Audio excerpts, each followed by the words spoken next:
E vamos seguir falando sobre a ação do Sleeping Giants Brasil. Falávamos antes no intervalo aqui sobre a tentativa de intimidação que esse grupo tem feito agora contra o professor de filosofia Olavo de Carvalho.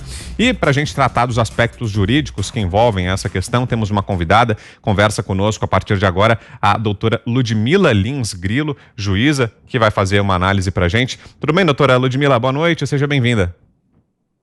Oi, Vitor, boa noite. Tudo bem? Tudo bem. Doutora, para começar, queria saber o seguinte, é legal essa ação do Sleeping Giants Brasil? Há alguma ilegalidade nisso ou não? Bom, vamos lá.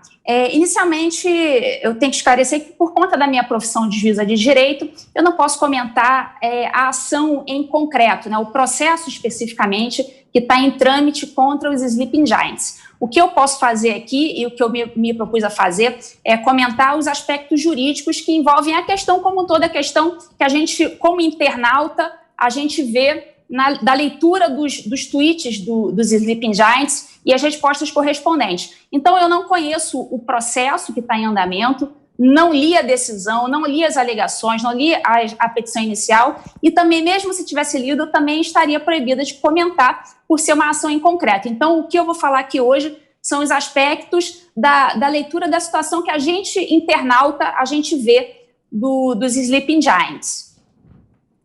Certo. E aí, qual seria essa avaliação? Então, é o seguinte, a primeira coisa que a gente tem que ter em mente é que o boicote, né, a tentativa de boicote a alguém ou a alguma empresa, ela é perfeitamente permitida no nosso ordenamento jurídico. Não é proibido isso, não tem nenhuma consequência jurídica. Isso é muito comum, inclusive. Por exemplo, quando uma empresa ela faz testes em animais. É muito comum a gente ver por aí as pessoas falando assim, não, eu não vou comprar mais produtos dessa empresa porque essa empresa pratica testes em animais. E a pessoa ainda diz, não, ainda vou estimular as pessoas a também não comprarem nada dessa empresa. Então, isso é do jogo, né? O boicote é do jogo. Não tem problema nenhum jurídico nisso. O problema, ele passa a existir quando a imputação que é feita à pessoa ou à empresa, ela passa a ser uma imputação penal. Então, a coisa passa a ganhar contornos penais quando acontece um crime contra a honra ou um ilícito civil, um dano moral. Então, pelo que a gente vê, né, na qualidade de internauta, dessa ação dos Sleeping Giants, ela parece que ultrapassa um pouco a mera esfera do boicote político ou ideológico, que seja, o que estaria perfeitamente de acordo, uma vez que ela imputa ao professor Olavo de Carvalho coisas como fake news, crimes de ódio, preconceito, coisas que causam um dano à imagem do professor. Então, a partir desse momento, a coisa sai da esfera do mero boicote, né, uma coisa que é lícita civilmente, e passa a ter contornos penais, contornos ilícitos. Então, esse é o problema. E uma coisa que deve ficar bem clara para o internauta, o pessoal que está acompanhando essa questão, é a diferença jurídica entre os institutos do pseudônimo e do anonimato. São assuntos que realmente envolvem essa questão dos Sleeping Giants. E o que acontece? Existe uma diferença brutal entre esses dois institutos, embora a maior parte das pessoas não consiga identificar exatamente qual que é a diferença de um pseudônimo e qual que é o anonimato. Então, o que eu gostaria de esclarecer aqui para a pessoa que está assistindo, para os espectadores, é o seguinte, um deles é permitido e o outro é proibido. Então, no caso, o pseudônimo, ele é um instituto previsto no nosso Código Civil, no artigo 19 do nosso Código Civil, e é uma garantia da liberdade de expressão. Então, todo aquele que não se sentir seguro para falar na internet, para escrever um livro, para compor uma música, enfim, qualquer tipo de arte, qualquer tipo de manifestação, que a pessoa não se sinta segura ou simplesmente não queira mostrar o seu nome, mas seja uma manifestação lícita, tá? A licitude é um elemento essencial nesse processo. Então, a pessoa ela pode se utilizar de um pseudônimo. O nosso ordenamento jurídico permite que a pessoa se utilize de um pseudônimo. Ela pode usar um apelido e ir para a internet, tá? Outra coisa muito diferente é o anonimato, que também é previsto no nosso ordenamento jurídico, só que previsto com uma proibição. Enquanto o pseudônimo ele é previsto de forma lícita, dizendo que você pode utilizá-lo, o anonimato ele é previsto de forma ilícita. A nossa Constituição Federal, no artigo 5º, inciso 4º, estabelece que o anonimato ele é proibido. Então, qual que é a diferença entre o pseudônimo e o anonimato? Eu estou falando aqui, mas se vocês quiserem me interromper para fazer alguma pergunta, fiquem à vontade, tá? Pode só concluir essa explicação, então, doutora. Da diferença entre o pseudônimo e o anonimato. Então, o anonimato, ele é proibido. E o que acontece? Qual que seria essa diferença? A diferença seria, basicamente, o dolo do agente, a intenção do agente ao se esconder por trás de um apelido. Então, enquanto o pseudônimo ele é utilizado para fins lícitos, o anonimato ele vai ser utilizado para fins ilícitos. Perfeito. Então, se o sujeito se esconde por trás de um apelido para praticar crimes, especialmente nos casos de internet, os crimes contra a honra, que são 3, a calúnia, a injúria e a difamação. Então, se o sujeito ele não está atrás de um perfil para expressar a sua liberdade de expressão, ele está ali para praticar crimes contra a honra. Nesse caso, ele sai da esfera do lícito, do pseudônimo, e adentra na esfera do ilícito criminal. Então, ali ele passa a ser um verdadeiro anônimo, que é proibido pela nossa Constituição Federal. Legal, vamos então aqui à próxima pergunta da Ana Paula Henkel, na sequência também falarão José Maria Trindade e o Guilherme Fiuza. Agora a sua pergunta, Ana. Doutor, é um prazer recebê-lo aqui. Acho que essa era uma das minhas perguntas, né? A diferença entre o anonimato e o pseudônimo, e a senhora esclareceu muito bem. A minha pergunta é se esse tipo de processo, se ele obrigatoriamente ele tem que ser mantido um sigilo, ou se em algum momento a sociedade, a população, eles podem saber quem são essas pessoas e esses perfis por trás desse perfil aí do Sleepy Giants, que claramente já entrou ali num campo da difamação. Então, essa decisão sobre a retirada de um sigilo de um processo, essa decisão é dada pelo juiz da causa.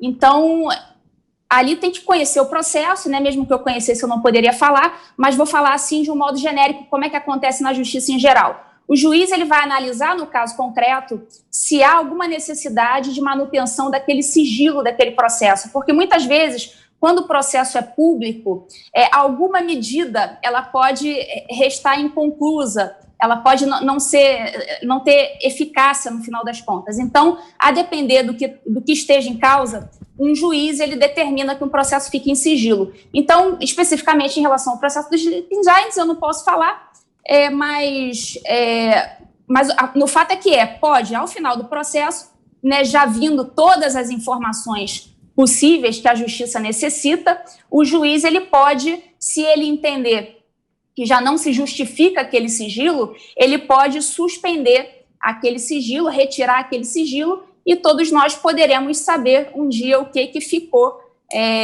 o que foi apurado naqueles autos. Então, especificamente em relação ao processo dos Sleeping Giants, eu não posso falar e nem sei, tá? Não conheço o processo, mas em relação ao sigilo, ele pode ser retirado sim. Só que, para isso, todas as provas necessárias já têm que estar naquele processo, para não frustrar nenhuma medida. Próxima pergunta agora é de Guilherme Fiuza. Diga, Fiuza. Doutora Ludmila, prazer tê-la aqui nos Pingos. A pergunta é a seguinte: numa ação como essa contra o professor Olavo de Carvalho, e tem diversas outras, né? Esses grupos como os Sleeping Giants, eles estão levando adiante premissas, conceitos fluidos, frágeis, que estão sendo usados, inclusive, por entidades que se auto-atribuem o poder da checagem da informação e de conferir a verdade, né? De certificar a verdade. E o que há de comum, doutora Ludmila, nessas premissas, nesses conceitos usados em todos esses casos, é essa acusação difusa, que a senhora já distinguiu bastante bem, que pode ultrapassar essa linha do boicote legítimo e passar a ser uma difamação ou algum outro tipo de crime ou danos morais. A pergunta é a seguinte: aquele inquérito do Supremo Tribunal Federal das fake news, ele usou e abusou dessa premissa. Chegamos a ter um jornalista preso com acusações não provadas e difusas, vagas, desse tipo, né?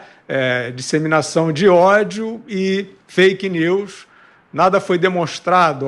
Tem uma publicação aqui que é enfim, desmentida pela realidade. Não aconteceu isso. Na verdade, o manto, né, que cobre esses pretextos é de uma militância de direita ou de uma militância bolsonarista, que é o que sempre está por trás dessas acusações.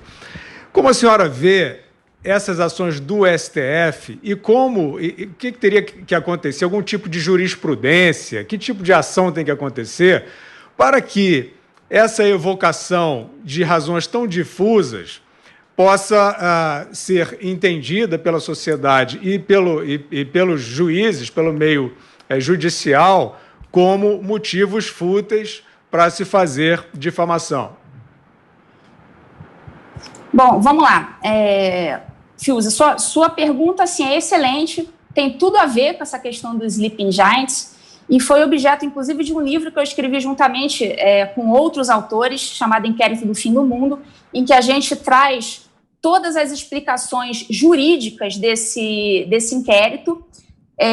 Não tem nenhum conteúdo ideológico, tá? O livro é totalmente baseado nos fatos e a gente coloca ponto a ponto quais são os defeitos desse inquérito e para que esse inquérito acabou, no final das contas, se prestando.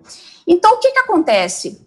Como é que a gente pode evitar isso? Bom, inicialmente, a escolha dos ministros do STF, ela tem que ser uma boa escolha para se evitar juízes que maculem a nossa Constituição. Então, a escolha que é feita pelo presidente da República, ela tem que ser uma boa escolha. Então, tem que conhecer muito bem quem é o sujeito que vai ocupar aquela cadeira para fazer a escolha. Colocar um sujeito ali que macule, que viole a nossa Constituição, é colocar todos nós numa situação de extrema insegurança jurídica. Então, o que acontece? Esse inquérito, ele viola vários dispositivos, e vários dispositivos basilares. Eu não estou dando uma interpretação jurídica aqui mirabolante, não é uma interpretação, é simplesmente eu estou dizendo o que sempre aprendemos no primeiro período de Direito Processual Penal na faculdade. Então, não é uma explicação mirabolante. Ali, aquele inquérito viola princípios basilares do direito processual penal. Então, a gente pode elencar aqui vários dispositivos violados. Por exemplo, o princípio acusatório, que é aquele que diz que deve haver uma distinção entre os personagens que participam do processo. O juiz, ele executa uma função, o promotor outra, o investigador outra, o policial outra. A vítima não pode ser vítima e juiz ao mesmo tempo. Então, tem que haver essa separação entre os personagens do processo. Um personagem do processo não pode ocupar duas funções ao mesmo tempo. Isso que eu estou falando aqui, qualquer estudante de primeiro período de processo penal sabe. Isso não é uma interpretação mirabolante de minha parte. Então, o que a gente está fazendo aqui, que a gente tem que mostrar, é fazer aquilo que Chesterton fala.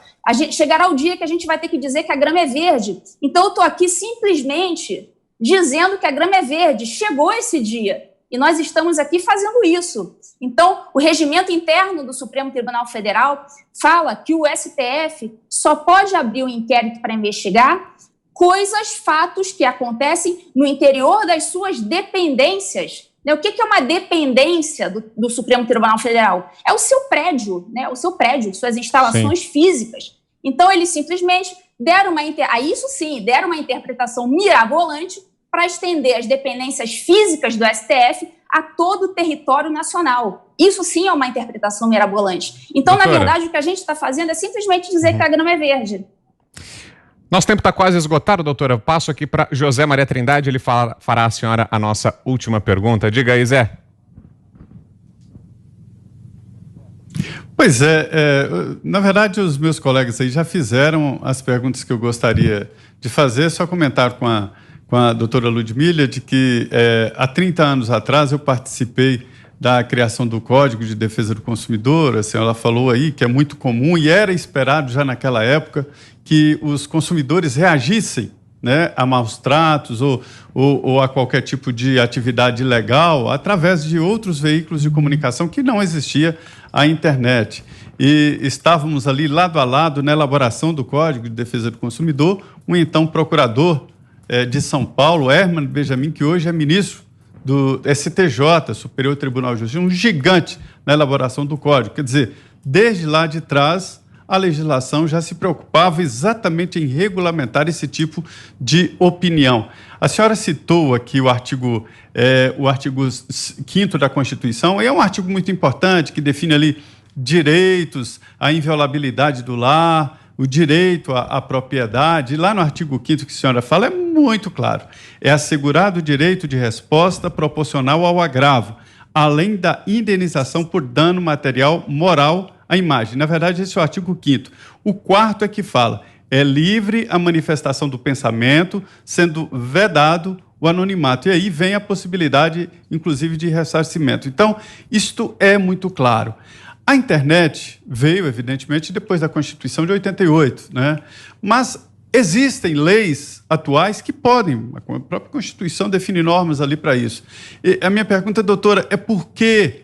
Porque existem tantos anônimos na internet? A internet não inventou isso, né? As outras constituições e as outras leis falaram no anonimato. É porque existiam as cartas anônimas que antigamente azucrinavam a vida das pessoas. Então, a internet não inventou isso. Minha pergunta é por que há tanta dificuldade de entrar na justiça? Ou seja, eu vejo que o volume de ações contra os anônimos da internet é muito pequeno diante do volume apresentado. Então, a sua pergunta é sobre a dificuldade dos anônimos, de se processar um anônimo?